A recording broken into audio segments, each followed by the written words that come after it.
주일 첫 번째 주일에 주님의 사랑과 평화가 여러분과 함께 하시기를 기원합니다. 정신병리학에서 가장 치료하기 힘든 병 중에 하나가 피해망상증이라고 합니다. 피해망상 또는 과대망상 이렇게 얘기하죠. 이 과대 피해망상증이라고 하는 것은 현실 세계에 존재하지도 않는 헛소리를 듣고 그 소리가 현실인 것처럼 살아가는 사람들을 얘기해요. 꿈을 가지고 사는 사람하고는 다른 의미입니다.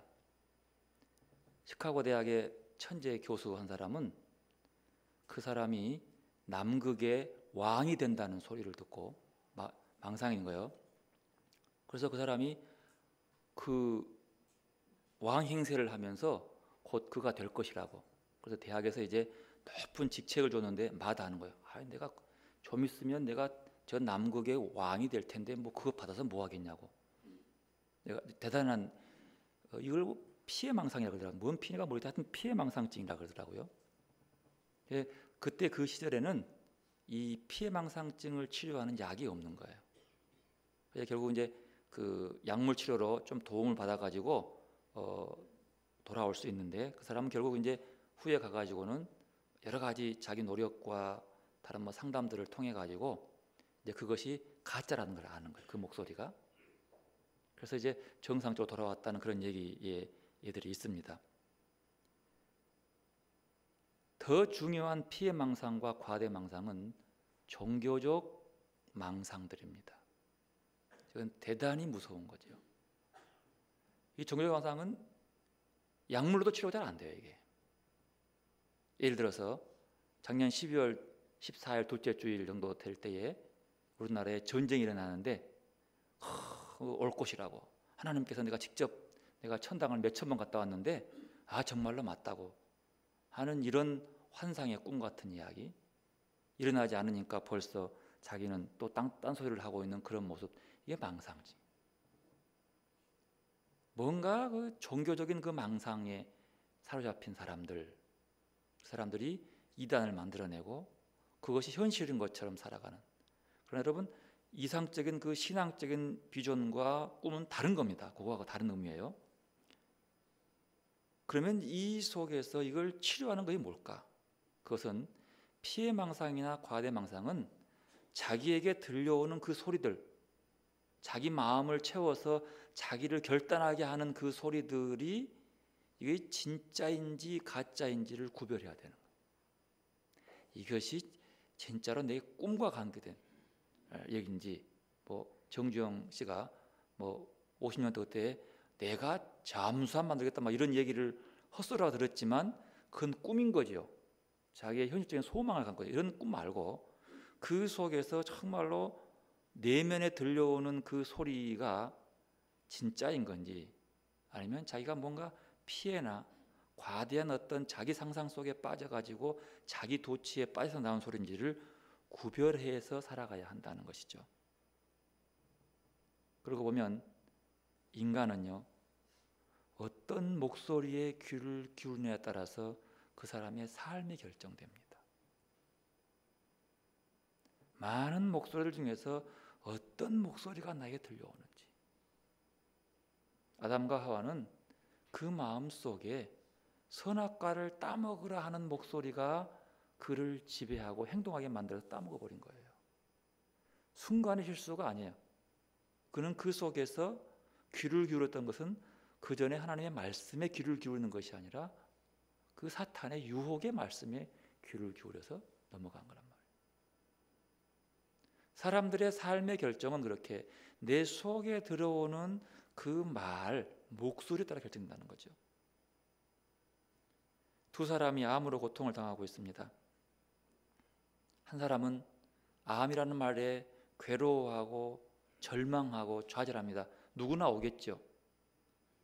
중간 그것을 있는 그대로 받아들이고 삶을 바라보지 못하고 계속 그 속에 대한 불평, 불만, 두려움, 원망들만 쌓여 있다가 그래서 막 항암 치료하다가 결국 쓰러져 가는 사람이 있습니다. 그런데 또 다른 사람은 암이라는 판정을 받고 잠깐 절망하고 괴로워하지만 다시 그 마음을 잡고 자기 자신에게 정직한 삶으로 오히려 더 열심히 자기의 인생을 마지막을 준비해 나가면서 오히려 주변 사람들에게 희망을 주는 사람이 있습니다. 병은 똑같지만 그들의 마음은 다릅니다. 마음이 행동을 좌우하거든요. 두 사람이 재정적으로 넉넉하지 못한 생활을 하고 있습니다. 한 사람은 이 배고픈 재정적인 불만 때문에 늘 불평합니다. 늘 이것이 남 탓이라고 심지어 부모 탓합니다. 원망합니다. 온통 세상 한탄하며 한숨 지으며 온 세상의 근심을 자기 속이건 그냥 한숨 짓고 살아갑니다. 그런데 또 다른 한 사람은 오히려 그 모습 속에서도 웃음이 그치지 않고 감사가 그치지 않습니다. 오히려 경제적인 어려움은 있지만 섬김의 삶을 더 적극적으로 살아가는 사람, 그리고 삶의 빛을 드러낸 사람이 있습니다. 이들은 자기에게 들어온 수입은 거의 비슷하지만 마음은 다릅니다. 두 사람이 자기가 속해 있는 조직에 높은 자리를 차지했습니다. 간부가 되었습니다. 한 사람은 자신의 그 권력을 확대하고 지배하는데, 짓누르는데 그 권력을 사용합니다. 그리고 자기 유익을 위해서 못된 짓도 서슴없이 해버립니다. 반면에 다른 한 사람은 그 공동체 내의 모든 사람들의 삶을 향상시키기 위해서 자기 권력을 사용합니다. 그 사람의 낮은 사람들에게 더 용기를 주기 위해서 권력을 사용하고 그들에게 꿈을 심어주고 억울함을 풀어주기 위해서 자기 권력을 사용합니다. 그들의 권력과 지위는 거의 같지만 그들의 마음씀은 다릅니다. 두 종류의 사람이 하나님이 살고 계시는 세상에 살고 있습니다. 한 사람은 이런 결심합니다. 내 생각이 너무 많기 때문에 하나님의 말씀이 들어올 자리가 없어. 살기도 바쁜데 뭔? 반면에 또 다른 사람은 언제나 주님 앞에 내가 서 있습니다, 주님. 라면서 그 앞에 나를 세우는 사람이 있습니다. 두 사람에게 동일하게 하나님은 다가오셔서 은혜를 주지만 그들이 받아들이는 마음은 서로 다릅니다. 마음은 잠재력을 촉발시키는 도구입니다. 그렇지만 이 마음의 잠재력은 지능 지수나 학위로 측정되는 것이 아닙니다. 우리가 하나님을 의식하며 그분과 교류가 이루어지는 장소가 바로 마음인 까닭이에요. 하나님의 음성을 듣는 것도 마음이고 내 마음에 들려오는 음성에 따라서 내가 무엇에 귀를 기울이냐에 따라서 내 삶의 방향과 행동이 달라진다는 소리죠. 우리 모두는 목소리를 듣고 삽니다. 모두가 다 말을 듣고 삽니다. 그 말은 사람에 들려오는 육성의 목소리도 있지만 내 마음과 영혼 속에 들려오는 목소리도 있습니다. 어떤 말을 들으면 뒤틀리고 파괴적입니다. 그들은 질투와 분노와 두려움의 생각들이 속삭이는 소리를 듣고 있기 때문입니다. 반면에 어떤 말을 들으면 힘이 생깁니다.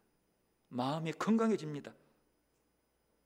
그 목소리는 사랑과 진리의 말을 하게 됩니다. 그러니까 내 마음의 귀가 기울이는 목소리에 따라서 무엇을 더 깊게 들고 무엇을 더 사모하는가에 따라서 그의 삶이 형성되고 삶이 결정된다고 하는 사실. 그런데 이 모든 목소리들 중에서 우리가 정말로 귀를 기울여야 할 목소리가 있습니다. 예수님은 자기를 가리켜서 선한 목자라 하시면서 이렇게 말씀합니다. 자기 양을 다 내어놓은 후에 앞서가면 양들이 그의 음성을 아는 거로 따라오되 타인의 음성은 알지 못하는 거로 타인을 따르지 아니하고 도리어 도망하느니라. 요한복음 10장의 말씀입니다. 기독교 역사상 하나님의 임재의 체험을 했던 사람들, 하나님의 임재의 체험을 연습했던 사람들은 모두가 다 하나님의 음성을 들었다고 주장합니다. 하나님의 음성이 내 속에서 나를 환청이 들려오는 것이 아니라 하나님의 음성이 내 마음을 사로잡았다고 합니다. 하나님은 말씀을 통해서 우리 안에 임재하십니다.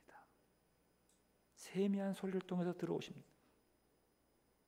내 마음이, 내 마음 속에 하나님의 임재하심이라고 하는 것은 내 삶의 방향을 결정하는 것.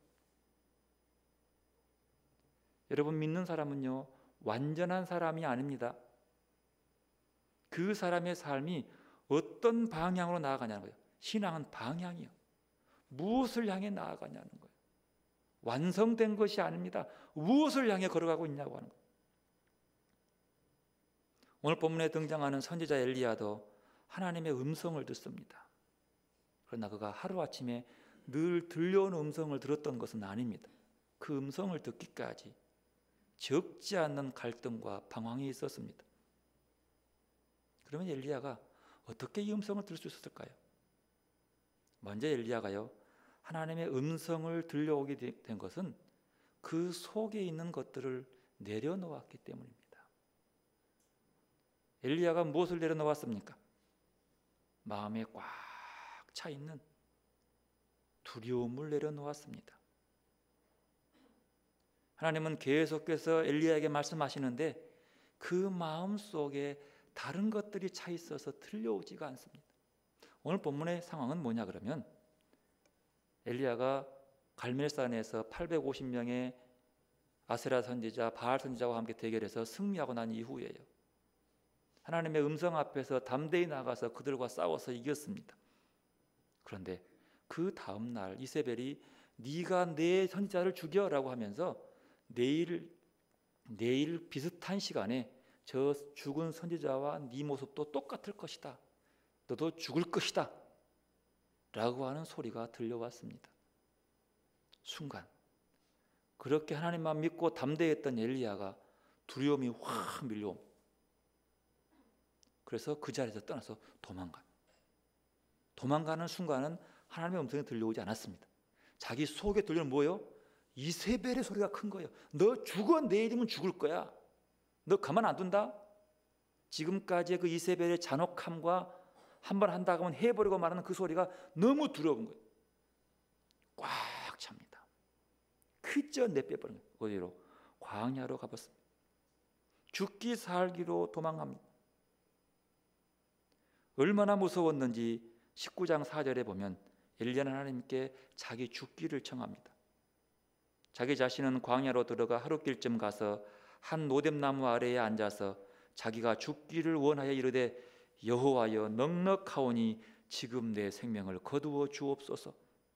나는 내 조상들보다 낫지 못하나이다. 겨우 그 이세벨에 들려오는 그 소리가 너무 무서워서, 그것도 소문으로 들었겠죠. 근데 그게 너무 이마에 꽉 차니까 이게 하나님 하는 소리가 나 좀 죽여달라고, 얼마나 무서웠으면 그랬겠어요. 나 좀 죽여달라고, 내 조상보다 나는 못하다고.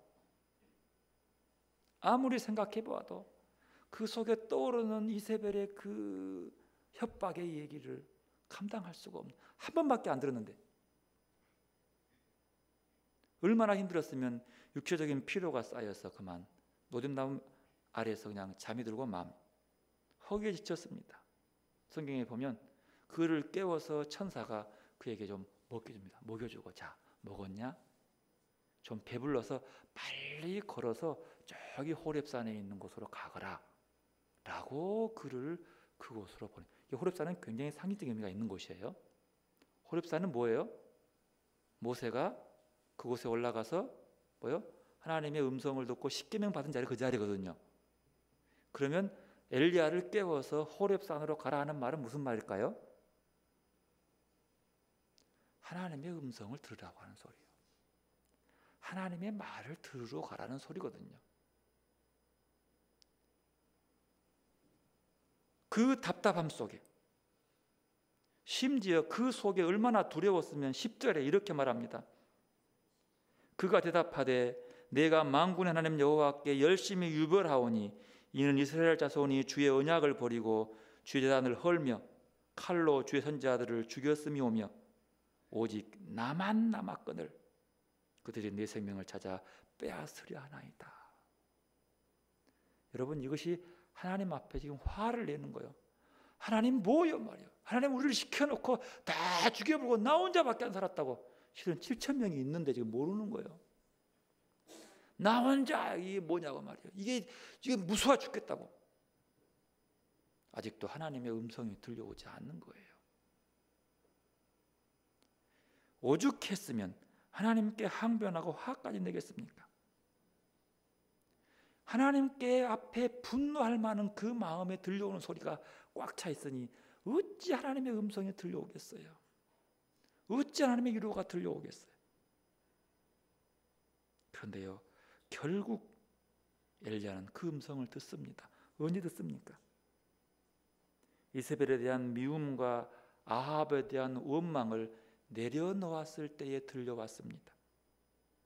외로움과 열등의식과 나만 남았다고, 나만 잘 지켰다고 하는 나만의 생각을 내려놓았을 때에 들려왔습니다. 여러분, 큰 그릇에 물이 많이 담긴 것이 아닙니다. 아무리 큰 그릇이라도 이것저것 쌓였으면 물이 안 들어오는 거예요. 작은 그릇이라도 비어있는 그릇에 물이 담기는 겁니다. 하나님의 음성이 내게 들려올 때는 내 마음이 크고 작은 걸 떠나서 비어 있어야 되는 거예요.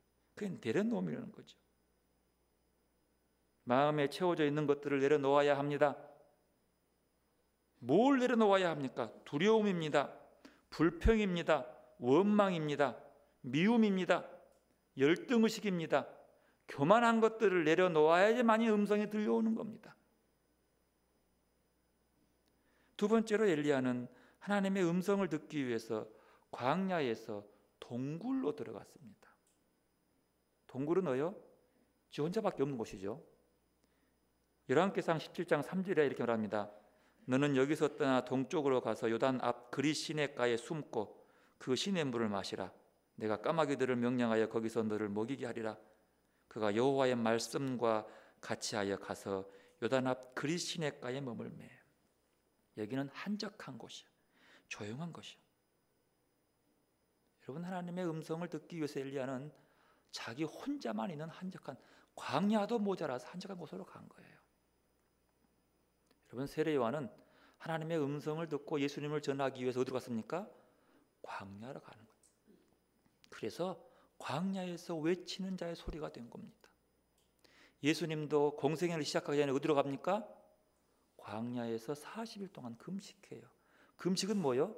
하나님만 바라본다는 거예요. 하나님의 음성을 듣기 위해 나갔다는 자리. 왜 광야로 갔을까요? 그걸 동굴이라고 합니다. 나만에 있는 공간.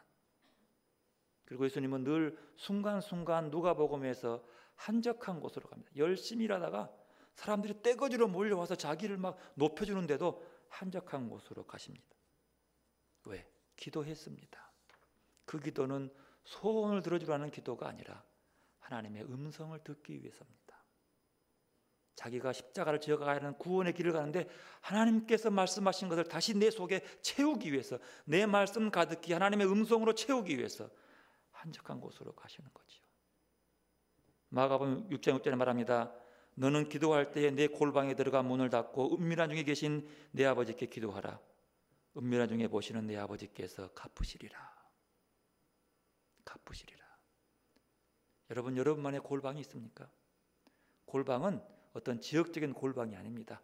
하나님과 나만이 할 수 있는 곳.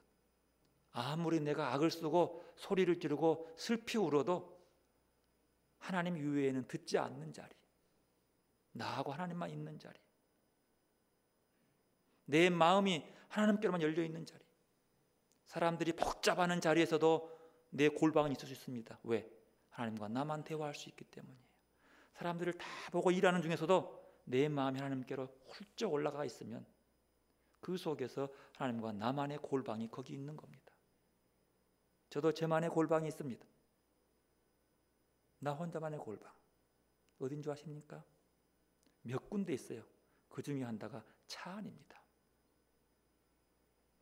제가 기름값이 많이 들어간 이유는 내 혼자 차를 먹고 달려가는 거예요. 왜? 그것은 내 골방이에요. 하나님 만나는 자리예요. 찬양을 듣기도 하고 말씀을 듣기도 하지만 울기도 하고 소리쳐서 하나님께 기도하기도 하고 목이 쉴 만큼 찬송하기도 하고 그리고 그 자리 속에서 하나님의 음성을 듣기도 하는 자리. 아마 제일 가까이 온 자리가 그 자리인 것 같아. 내 운전석에 앉아있어요. 차를 멈추면 안 들려옵니다. 달려야 돼. 그러면 듣습니다. 근데 그 속에서 들려오는 그 순간 속에서 내게 다가오는 주님의 음성들이 저를 새롭게 위로하고 다스리고 새 힘을 주고 많은 내 속에서 주의 음성으로 내 마음을 가라앉히고 채워주는 것들을 여러 번 경험했습니다. 한 공간이에요. 물론 교회에 앉아서 많이 있지만 나는 전혀 다른 소리 듣지 아니하고 하나님께 귀를 기울이면서 집중합니다. 친구와 앞에서도 절대로 의식하지 못하게 나만 내 마음만 하나님께로 온통 주었습니다. 어디에 있든 내가 의식하면서 하나님과 나와의 관계를 이뤄가면서 주님 생각하는 거예요. 여러분 게시판에 가다 보면 뜬금없는 문자가 있을 것입니다. 한번 보십시오. 분초마다 예수님 생각, 말마다 예수님 자랑. 한번 꼭 읽어보십시오. 어느 저 하동에 있는 시골길에서 내가 찍어온 거예요. 근데 그 말씀, 분초마다 예수님 생각, 그 자리가 골방입니다. 여러분 한번 마음속에서 이렇게 주님의 음성을, 주님을 생각하며 주님과 나만의 자리를 마련해 볼 수 있기를 바랍니다. 세 번째로 하나님의 음성을 듣기 위해서 엘리야는 하나님을 바라보았습니다. 엘리야가 이세벨의 그 잔혹함 바라봤을 때에는 아무것도 들려오지 않습니다. 희망이 없습니다. 오직 분노와 열등의식과 나는 힘이 없어, 좌절밖에 없었습니다. 그런데 그가 하나님을 바라보았을 때에, 하나님을 바라보려고 애를 썼을 때에, 마음을 기울였을 때에 하나님의 음성이 들려옵니다. 여러분, 이 음성이라고 하는 것은요, 내 삶을 움직이게 하는 거예요. 여러분은 곰곰이 따져보십시오. 여러분은 뭔가 들려오는 음성 따라서 움직입니다. 버릇처럼 느끼지만 그 버릇도 내게 들려오는 음성 때문에 움직이는 거예요. 일어나라, 그래 일어나는 거예요. 밥해라, 그래야 밥하는 거예요. 교회 가라, 여러분 아닌 것처럼 들었지만 예민하게 들어보세요. 들려옵니다. 꼭 그 자리에요. 그 음성의 마음속에 두려움이 있으면 움츠리는 거예요. 두려움이 없는 것이 예수 믿는 것이 아니라 두려움 속에서 하나님 바라보면서 그 두려움을 이겨나가는 것이 하나님 사람들이에요. 믿음의 사람들은 공포가 오지만 공포가 없는 게 아니라 공포가 있어요. 두려워요. 누구보다 무서워요. 그렇지만 하나님 바라보면서 그 공포를 이겨나가는 거예요. 엘리야는 하나님을 바라보았습니다. 하나님 바라보는 게 뭡니까? 기도하는 겁니다. 기도는 하나님 바라보는 거예요. 어느 시골 교회에 나이 많은 한 농부가 날마다 밭에 가기 전에 밭에 갔다 올 때에 교회당에 들어와서 무릎을 꿇고 기도했습니다. 하도 이상히 여겨서 저게 무슨 문제가 있구나. 그래서 물었습니다. 무슨 문제가 있어서 무슨 문제가 있습니까? 라고 물었습니다. 그때 그 농부가 말합니다. 나는 그냥 하나님을 바라봅니다. 그리고 하나님이 나를 바라보시고 있지요. 뭔 문제가 있는 줄 알았는데 물론 문제가 있죠. 하나님 바라보기 위해서 무릎 꿇고 있는 거죠. 하나님 바라보기 위해서 무릎 꿇으면 하나님이 나를 바라보신다는 거예요. 하나님께 나를 보여준다는 거죠. 여러분, 기도는 많은 말을 하는 것이 아니라 하나님을 바라보는 마음이 기도입니다. 기도는 무슨 말을 하느냐가 중요한 것보다도 무엇을 바라보느냐가 더 중요합니다. 기도는 무엇을 바라보느냐는 거예요. 그저 바라만 보아도 좋으신 분, 그분이 우리의 주님이십니다. 그리고 하나님은 지그시 우리를 바라보시면서 기뻐하십니다. 달라스 윌레드라는 분은 이렇게 말씀합니다. 나의 기도는 하나님의 풍요로운 창고를 여는 열쇠라는 말을 좋아했었습니다. 그래서 나는 그 풍요에 굶주렸고 기도로 그것을 얻을 수 있다고 생각했었습니다. 그러나 나는 핵심을 놓쳤습니다. 풍요는 하나님 자신이지 내가 하나님께 바라는 사탕이 아니라는 것입니다. 싱겁습니까? 하나님이 주는 선물과 사탕에 관심이 많은데 하나님이 사탕이라니, 하나님이 선물이라니. 어떤 분은 말합니다. 기도는 듣고 순종하는 것이다. 기도는 하나님이 주는 선물이 아니라 하나님 자신을 바라보는 것, 그보다 더 풍요로운 것이 없는 것입니다. 시편 60편 5절에 말씀합니다. 나의 영혼아 잠잠히 하나님만 바라라. 물은 나의 소망이 그로부터 나오는도다. 시편 131편 2절입니다. 나 곧 내 영혼은 여호와를 기다리며 나는 주의 말씀을 바라는도다. 130편 5절의 말씀입니다. 네 번째로 하나님의 음성을 듣기 위해서는 침묵해야 합니다. 본문 11절 12절에 이렇게 말씀합니다. 여호와께서 이르시되 너는 나아가서 여호와 앞에서 산에 서라 하시더니 여호와께서 지나가시는데 여호와 앞에 크고 강한 바람이 산을 가르고 바위를 부수나 바람 가운데에 여호와께서 계시지 아니하며 바람 후에 지진이 있으나 지진 가운데도 여호와께서 계시지 아니하며 또 지진 후에 불이 있으나 불 가운데에도 여호와께서 계시지 아니하시더니 불 후에 세미한 소리가 있은지라. 세미한 소리가 하나님의 음성이었습니다. 사람의 소리가 아닙니다. 하나님의 소리입니다. 우리가 기도해도 하나님의 음성을 듣지 못하는 것은요, 우리의 기도 자체가 목적이 되기 때문입니다. 수단이 되기 때문입니다. 여러분, 여기서 기도가 목적이 된다고 하는 것은요, 기도 자체가 목적으로 생각한다는 거예요. 이것은 하나님을 목적으로 삼지 않는다는 거예요. 여러분, 기도의 목적은 하나님이에요. 기도 자체가 아니에요. 자칫 하나님을 빼버리고 기도 자체를 목적으로 삼는다면 그 기도가 우상이 될 수 있는 겁니다. 나는 기도했네, 나는 몇 시간 했네, 이것이 내게 전부가 되는 거예요. 아니요. 기도는 하나님 바라보는 거예요. 하나님이 목적이 되는 거죠. 기도가 수단이라고 한다는 것은 말은 기도를 통해서 자기의 뜻을 이루는 보조적 수단으로 여긴다고 하는 거예요. 기도가 목적이나 수단이 되면 그 자체가 우상이 될 수 있는 거죠. 왜냐하면 기도는 하나님께로 나아가는 통로이고 하나님의 음성을 듣는 것이 기도고 하나님을 바라보는 것이 기도라고 하는 거예요.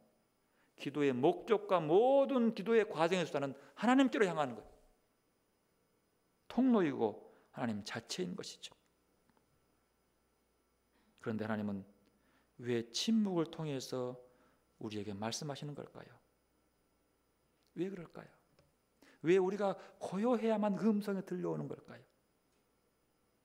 왜냐하면 하나님은 우리 위에 군림하시지 않으며 억지로 우리의 주목을 받고 싶지 않는 분이기 때문입니다. 시끄러움 속에서 더 큰 소리로 말씀하시는 것이 아니라 우리 보고 조용하고 고요한 가운데 말씀하신 이유는 하나님은 우리 위에 큰 목소리로 군림하고 싶은 분이 아니에요. 우리를 억지로 코를 꿰가지고 데리고 싶은 분이 아니에요. 스스로 오기를, 그 세미한 음성을 듣기를 원하시기 때문입니다. 그래서 우리가 하나님의 음성을 듣는 기도를 하려면 내면의 착한 아이의 이미지를, 착해지려고 애쓰는 이미지를 버리고 하나님 앞에서 벌거벗고 연약한 내 참 자아를 드러내야 합니다. 내 모습 이대로를 드러내야 되는 거예요. 하나님, 이게 내 약점입니다. 하나님, 이게 이 부족한 이 모습, 이것, 내 이 문제 상황, 이 가슴 아픈 것 그대로 내놓는 거예요. 우리는 하나님 앞에서도 착한 아이의 이미지가 너무 강해. 하나님 앞에서도 내가 착해지려고 하는 그 모습이 너무 강해. 잘 보이려고 하는 것이 너무 강해. 여러분, 이게 교만인지 모르십니까? 이걸 착한 아이의 모습이에요. 참 우리 속에 착한 아이의 모습 진짜 많이 있어요. 예수 믿는다고 하는 건 착한 아이의 모습. 남을 볼 때도 그것으로 판단하려고 해요. 하나님은 그런 것 따지지 않습니다. 있는 그대로 내놓습니다. 다윗은 고백합니다. 내 죄가 항상 내 앞에 있나이다. 그게 내 모습이야. 그 모습 그대로 내놓는 거예요. 저때 나이처럼 평온하고 고요한 마음으로 하나님의 음성을 기다리는 사람, 그 속에 들려옵니다. 여기서 고요함은 마음의 고요한 마음이에요. 다섯 번째로 분별해야 합니다. 하나님의 세미한 음성이 들려오지만 하나님의 음성이라고 착각하는 것 중에서 사탄의 소리가 있을 수도 있고요, 사람의 소리일 수도 있어요. 분별해야 합니다. 유혹의 소리에 넘어가지 말아야 하기 때문에 분별해야 합니다. 사도행전 13장에 보면 하나님의 음성이 들려오는 세 가지 예를 분석할 수가 있는데요. 세 가지 중에 첫 번째가 함께 모여 예배하고 기도할 때에 하나님의 음성이 임했습니다. 사도행전 10장의 얘기, 13장 얘기예요. 함께 모여 예배할 때. 예배가 뭡니까? 예배는 하나님을 바라보는 겁니다. 예배자는 무엇입니까? 예배자는 하나님을 바라보는 자입니다. 여러분 예배드리러 올 때 딴 것 보지 마시고 하나님 바라보시기 바랍니다. 누가 안 왔네라고 속상해하지 말고 안 왔구나 얼른 잊어버리고 하나님 바라보시기 바랍니다. 그것에 매여 있으면 하나님을 바라볼 수 없는 거예요. 예배자는 하나님 바라보는 자예요. 그래야 하나님의 음성이 들려오는 거 분별할 수 있어요. 그때 안 들려오고 예배 드렸는데 아이고 아무개 권사 상처받았구나 이러고 있으면 뭐 듣는 거예요? 그게 사탄의 음성이 될 수 있는 거예요. 하나님의 음성은 못 듣게 막는 거예요. 아이고 저 아무개 집사지 예배 드린 것 봐. 아이고 저것 봐. 그 음성이 내 속에 채워서 예배를 방해하는 순간 뭐가 오는 거예요? 그건 하나님의 음성이 아닌 거예요. 하나님 바라보는 게 아니에요. 내 속에서 하나님 바라보는 마음, 굉장히 중요한 말. 두 번째로 하나님의 음성은 예배에 참석한 대부분의 사람이 그 음성을 듣게 됩니다. 특별하게 나온 자만 이것이 아닙니다. 하나님을 사모하는 누구에게도 하나님의 음성은 들려옵니다. 사모하는 자 모두에게 똑같이 들려옵니다. 사도행전 13장이 얘기해요. 다 인정합니다. 그래서 하나님의 음성은요 한 사람만 흥분하는 것이 아니라 모두가 기뻐합니다. 하나님의 음성을 듣고 세 번째로 순종하면 하나님의 뜻이 드러납니다. 하나님의 음성을 듣고 순종하면은요 모든 사람들이 기뻐합니다. 심지어 안 믿는 사람들도 기뻐합니다. 문제는 자기가 좋아하지 않고 싫어하기 때문에 대다수가 좋아해도 이것이 하나님의 뜻이 아니라고 믿는 사람이 있다는 거예요. 하나님의 음성에 순종하는 것은 열매가 있는데 그 열매는 함께 기뻐할 수 있는 거예요. 하나님이 너무 과한 것 아니죠. 특별히 누구에게만 주고 소수에게만 주고 이런 모습이 아니에요. 많은 소리 중에서 하나님의 음성을 구별할 수 있기를 바랍니다. 강한 바람에도 불 가운데서도 하나님이 보이지 않았어요.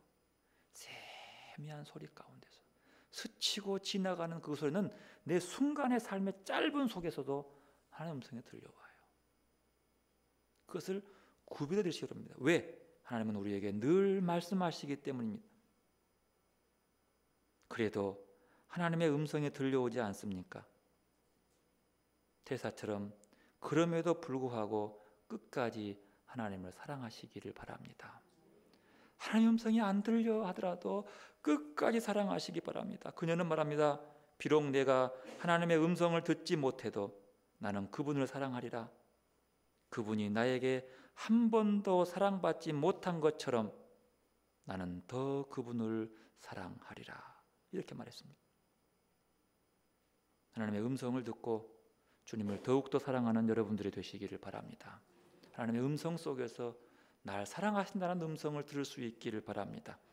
그리고 지그시 바라보며 우리를 보고 기뻐하시는 주님의 얼굴을 구하는 여러분들의 믿음이 되시기를 바랍니다. 주의 말씀이 임하면 그 말씀이 꿀송이보다 더 달고 보석보다 귀합니다. 기도하겠습니다. 하나님, 오늘 또 우리에게 여러 가지 과정을 통해서 세미한 음성으로 말씀하시오니 참으로 감사합니다. 우리에게 들려오는 그 말씀을 잘 분별해 듣게 하시고 그 말씀이 우리를 지배하며 우리의 삶이 그리스도의 향기를 드러낼 수 있도록 주님 은총을 베풀어 주옵소서. 세상 때문에 들려오는 많은 이야기들과 유혹들과 혼란 속에서도 내 마음에 차분히 가라앉히고 주의 음성으로 채워주는 우리 영육이 될 수 있도록 축복하여 주옵소서. 예수님의 이름으로 기도드리옵나이다. 아멘.